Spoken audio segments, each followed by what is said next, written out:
Bonjour à tous, je suis Emmanuel Itsana. Dans la troisième vidéo sur les figures de style, je vais en présenter quatre autres. On a l'hyperbole, l'euphémisme, l'antithèse et l'oxymore. L'hyperbole est une figure qui consiste à exagérer sur un fait.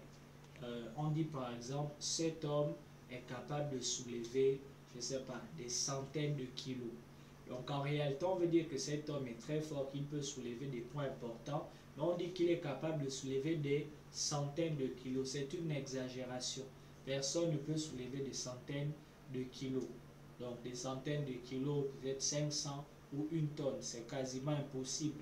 C'est une exagération. On a l'euphémisme. L'euphémisme est une figure d'atténuation. Elle consiste à atténuer une réalité pour éviter de choquer une personne qui est autour de nous. Donc, si je veux dire annoncer à quelqu'un, par exemple, que son père est sur le point de mourir, je suis médecin, je ne vais pas venir dire comme un sauvage, mon fils, ton père est mort. Non, ça n'a pas de sens. Il faut prendre la peine d'utiliser cette figure de style qu'on appelle l'euphémisme en disant votre papa est parti. Votre papa s'en est allé. On atténue la réalité pour ne pas choquer. Ensuite, on a l'antithèse. L'antithèse, c'est le fait qu'il y ait deux expressions contraires dans une phrase.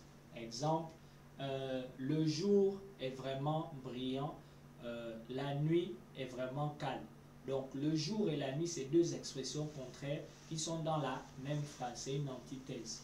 Et on a l'oxymore. L'oxymore, c'est la juxtaposition de deux expressions contraires.